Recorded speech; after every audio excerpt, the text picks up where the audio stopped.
Oke, langsung di tungku atau langsung di atas kompor. Nah, itu kue lontar asalnya dari Fakfak. Nah, di sini kira-kira menurut kalian kue lontar terbuat dari apa? Itu baru kalian jawab.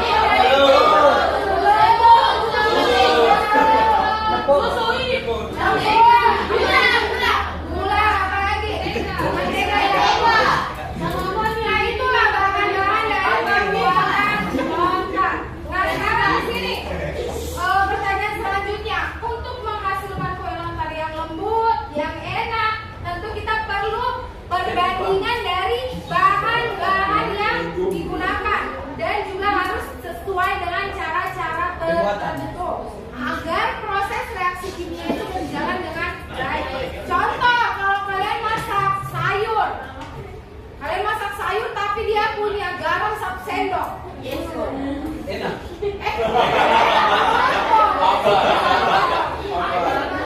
Tambahin. Hambar, garamnya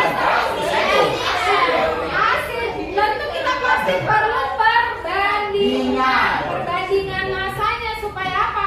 Supaya dia punya rasa itu enak. Sama juga pembuatan kue lontar atau kalian bikin kue-kue yang lainnya, pokoknya pasti kita perlu perbandingannya supaya apa? Supaya dia punya hasil yang enak.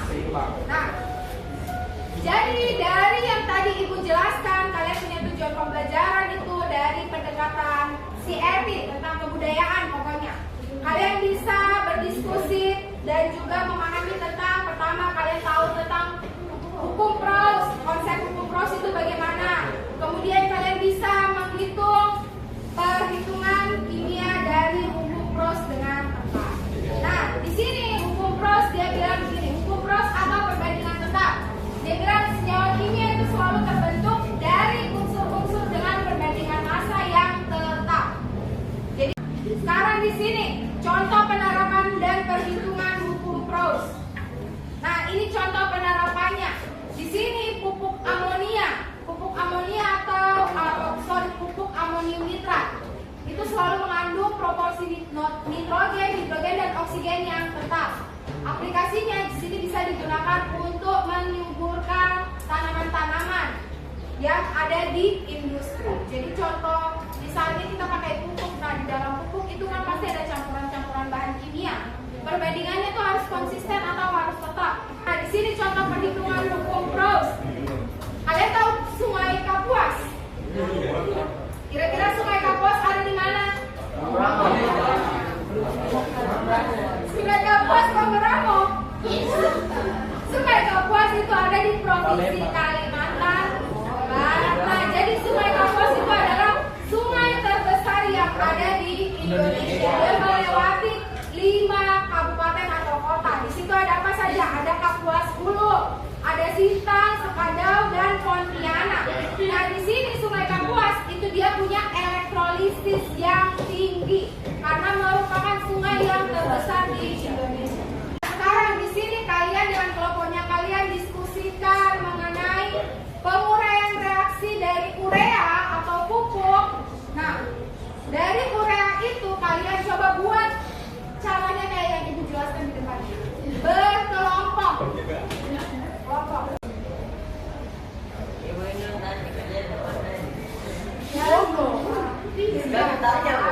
Yang Ibu kasih caranya sama kayak yang di depan.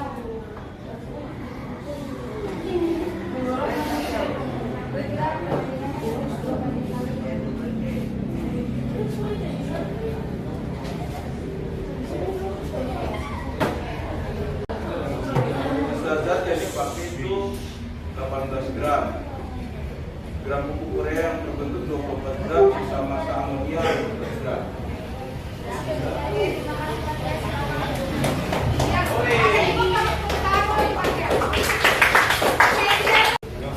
Oke, hari ini kalian sudah belajar materi apa?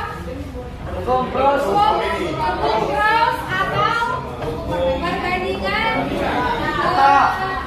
Jadi kalau dua senyawa, kalau dua unsur membentuk suatu senyawa, mereka punya perbandingan paling sederhana itu selalu tetap atau sama.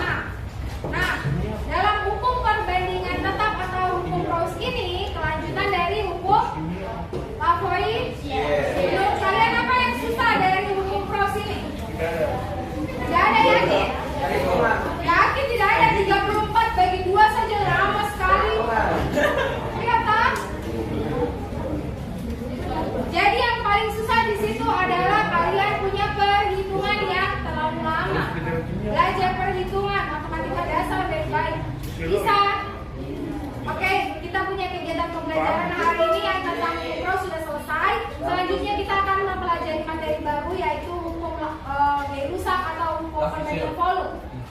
Koefisien lagi, kembali lagi dong, mundur lagi. Hukum gaya rusak atau hukum perbandingan volume. Kita pelajari materi itu. Itu hukum dasar kimia yang ke berapa? Yang ke 5. Yang tadi Ibu sebutkan perbandingan volume, hukum dasar kimia yang ke 3. Kan yang pertama koefisien, yang kali ini Gauss. Nanti selanjutnya kita akan belajar hukum gaya rusak atau hukum perbandingan volume. Oke, sekian dari